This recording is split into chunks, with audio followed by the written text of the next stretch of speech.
Japan Kannada ಸಂಘ ಜೆಕೆಎಸ್ podcast. ಇದು Japan ಕನ್ನಡಿಗರ ಧ್ವನಿ.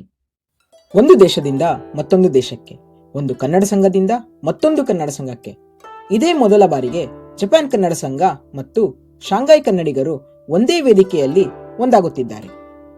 ಚೀನಾ ವಿಶ್ವದ ಅತಿದೊಡ್ಡ ಆರ್ಥಿಕ ಶಕ್ತಿಗಳಲ್ಲಿ ಒಂದಾಗಿದೆ.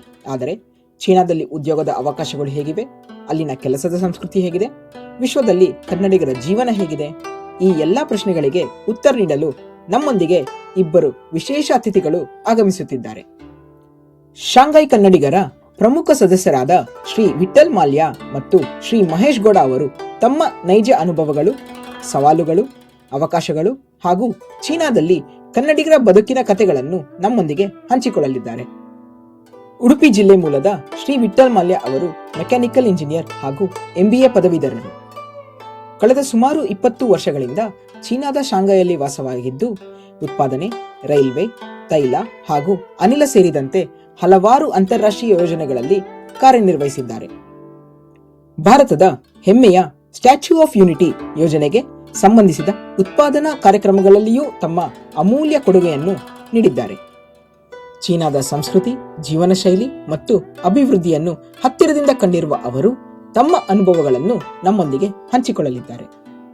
ಹಾಸನ ಜಿಲ್ಲೆಯ ಚನ್ನರಾಯಪಟ್ಟಣ ತಾಲೂಕಿನ ಮೂಲದ ಶ್ರೀ ಮಹೇಶ್ ಗೌಡ ಅವರು ಮೆಕ್ಯಾನಿಕಲ್ ಇಂಜಿನಿಯರಿಂಗ್ ಹಿನ್ನೆಲೆಯೊಂದಿಗೆ ತಮ್ಮ ವೃತ್ತಿ ಜೀವನವನ್ನು ಭಾರತದಲ್ಲಿ ಆರಂಭಿಸಿ ನಂತರ ಜರ್ಮನಿಯ ಮೂಲಕ ಚೀನಾಕ್ಕೆ ತೆರಳಿದರು. ಕಳೆದ 15 ವರ್ಷಗಳಿಂದ ಚೀನಾದಲ್ಲಿ ನೆಲೆಸಿ ಕಾರ್ಯನಿರ್ವಹಿಸುತ್ತಿದ್ದಾರೆ. ಪ್ರಸ್ತುತ ಚೀನಾದ ಪ್ರಮುಖ ಟೂಲ್ ಅಂಡ್ ಡೈ ಮೇಕಿಂಗ್ ಸಂಸ್ಥೆಯೊಂದರಲ್ಲಿ ಇಂಟರ್ನ್ಯಾಷನಲ್ ಬಿಸಿನೆಸ್ ಡೆವಲಪ್ಮೆಂಟ್ ಮ್ಯಾನೇಜರ್ ಆಗಿ ಸೇವೆ ಸಲ್ಲಿಸುತ್ತಿದ್ದಾರೆ. ಚೀನಾದ ಮೌಲ್ಡ್ ಕ್ಯಾಪಿಟಲ್ ಎಂದು ಪ್ರಸಿದ್ಧವಾಗಿರುವ ತಾಯ್ಜು ನಗರದಲ್ಲಿ ವಾಸವಾಗಿರುವ ಅವರು ಅಲ್ಲಿನ ಉದ್ಯಮ, ಸಂಸ್ಕೃತಿ ಹಾಗೂ ಜೀವನದ ಬಗ್ಗೆ ತಮ್ಮ ಅಮೂಲ್ಯ ಅನುಭವಗಳನ್ನು ನಮ್ಮೊಂದಿಗೆ ಹಂಚಿಕೊಳ್ಳಲಿದ್ದಾರೆ. 2018ರಲ್ಲಿ ಪುನಃ ಸ್ಥಾಪನೆಯಾದ ಶಾಂಘೈ ಕನ್ನಡಿಗರ ಸಂಘವು ಶಾಂಘೈ, ಸೂಜು, ಹಾಂಗ್ಜು, ನಿಂಗ್ಬೋ, ಶಾಂಗ್ಜೋ, ಗ್ವಾಂಗ್ಜೋ ಸೇರಿದಂತೆ ಚೀನಾದ ಹಲವು ನಗರಗಳ ಕನ್ನಡಿಗರನ್ನು ಒಂದೇ ಕುಟುಂಬವಾಗಿ ಬೆಸೆಯುತ್ತಿದೆ. ಈ ಸಂಘದ ಉದ್ದೇಶ ಅತ್ಯಂತ ಸರಳವಾದರೂ ಮಹತ್ವದ್ದಾಗಿದೆ. ಕನ್ನಡಿಗರನ್ನು ಸಾಮಾಜಿಕವಾಗಿ ಒಂದಾಗಿಸುವುದು, ಕನ್ನಡ ಭಾಷೆ, ಸಂಸ್ಕೃತಿ ಮತ್ತು ಪರಂಪರೆಯನ್ನು ಉಳಿಸಿ ಬೆಳೆಸುವುದು, ಕಲೆ, ಸಾಹಿತ್ಯ ಹಾಗೂ ಸಾಂಸ್ಕೃತಿಕ ಕಾರ್ಯಕ್ರಮಗಳನ್ನು ಉತ್ತೇಜಿಸುವುದು, ವಿವಿಧ ಕ್ಷೇತ್ರಗಳಲ್ಲಿ ಸಾಧನೆ ಮಾಡಿದ ಗಣ್ಯರನ್ನು ಆಹ್ವಾನಿಸಿ ಅವರ ಅನುಭವಗಳಿಂದ ಪ್ರೇರಣೆ ಪಡೆಯುವುದು.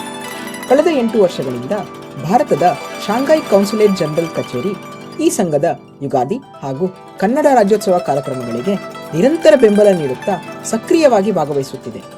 2019ರ ಕನ್ನಡ ರಾಜ್ಯೋತ್ಸವ ಕಾರ್ಯಕ್ರಮದಲ್ಲಿ ಜಿಯೋ ಫೈನಾನ್ಷಿಯಲ್ ಸರ್ವಿಸಸ್ ಸಂಸ್ಥೆಯ ಅಧ್ಯಕ್ಷರಾದ ಶ್ರೀ KV ಕಾಮತ್ ಅವರ ಉಪಸ್ಥಿತಿ ಕಾರ್ಯಕ್ರಮಕ್ಕೆ ವಿಶೇಷ ಮೆರುಗು ನೀಡಿತು. ಹಾಗೆಯೇ 2025ರ ಕನ್ನಡ ರಾಜ್ಯೋತ್ಸವ ಕಾರ್ಯಕ್ರಮದಲ್ಲಿ ಅಯೋಧ್ಯೆಯ ಶ್ರೀ ರಾಮಲಲ್ಲಾ ವಿಗ್ರಹದ ಶಿಲ್ಪಿ ಶ್ರೀ ಅರುಣ್ ಯೋಗಿರಾಜ್ ಅವರು ಮುಖ್ಯ ಅತಿಥಿಯಾಗಿ ಭಾಗವಹಿಸಿ ಕಾರ್ಯಕ್ರಮವನ್ನು ಮತ್ತಷ್ಟು ಸ್ಮರಣೀಯಗೊಳಿಸಿದರು. ಯುಗಾದಿ, ಕನ್ನಡ ರಾಜ್ಯೋತ್ಸವ, ಸಾಂಸ್ಕೃತಿಕ ಕಾರ್ಯಕ್ರಮಗಳು, ಮಕ್ಕಳ ಕನ್ನಡ ಕಲಿಕೆ ಚಟುವಟಿಕೆಗಳು, ಸಮುದಾಯ ಮಿಲನಗಳು, ಸಾಮಾಜಿಕ ಸೇವೆಗಳ ಮೂಲಕ ವಿದೇಶದ ನೆಲದಲ್ಲಿಯೂ ಕನ್ನಡದ ನುಡಿ, ನಾಡು ಮತ್ತು ಸಂಸ್ಕೃತಿಯನ್ನು ಹೆಮ್ಮೆಯಿಂದ ಮುಂದಿನ ಪೀಳಿಗೆಗೆ ತಲುಪಿಸುತ್ತಿರುವ ಸಂಘವೇ ಶಾಂಘೈ ಕನ್ನಡಿಗರು. ಜಪಾನ್ ಕನ್ನಡ ಸಂಘದ ಪಾಡ್ಕಾಸ್ಟ್ನಲ್ಲಿ ಪ್ರಸಾರವಾಗಲಿರುವ ಈ ವಿಶೇಷ ಸಂವಾದವನ್ನು ತಪ್ಪದೇ ವೀಕ್ಷಿಸಿ.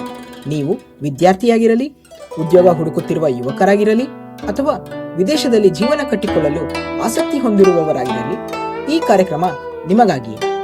ಈ ಸಂಚಿಕೆಯು ಇದೇ ಭಾನುವಾರ 28 ಜೂನ್ 2026ರಂದು ಸಂಜೆ 6 ಗಂಟೆಯಿಂದ 7 ಗಂಟೆಯವರೆಗೆ ಝೂಮ್ ಲೈವ್ ಮೂಲಕ ನೇರ ಪ್ರಸಾರವಾಗಲಿದೆ. ಜೆಕೆಎಸ್ ಯೂಟ್ಯೂಬ್ ಚಾನೆಲ್ಗೆ ಸಬ್ಸ್ಕ್ರೈಬ್ ಮಾಡಿ. ಈ ಕಾರ್ಯಕ್ರಮವನ್ನು ನಿಮ್ಮ ಸ್ನೇಹಿತರು, ಕುಟುಂಬದವರು ಹಾಗೂ ಕನ್ನಡ ಅಭಿಮಾನಿಗಳೊಂದಿಗೆ ಹಂಚಿಕೊಳ್ಳಿ. ಚೀನಾದಲ್ಲಿ ನೌಕರಿ ಮತ್ತು ಜೀವನ ಶೈಲಿಯ ನೈಜ ಅನುಭವಗಳು, ಶಾಂಘೈ ಕನ್ನಡಿಗರೊಂದಿಗೆ ವಿಶೇಷ ಸಂವಾದ. ಜಪಾನ್ ಕನ್ನಡ ಸಂಘದ ವತಿಯಿಂದ ನಿಮ್ಮೆಲ್ಲರಿಗೂ ಆತ್ಮೀಯ ಆಹ್ವಾನ. ನಾಡು ಬೇರೆಯಾದರೂ ನುಡಿ ಒಂದೇ, ದೇಶ ಬೇರೆಯಾದರೂ ಕನ್ನಡದ ಹೃದಯ ಒಂದೇ. ಜಪಾನ್ ಕನ್ನಡ ಸಂಘ. ಜೈ ಕರ್ನಾಟಕ, ಜೈ ಕನ್ನಡ.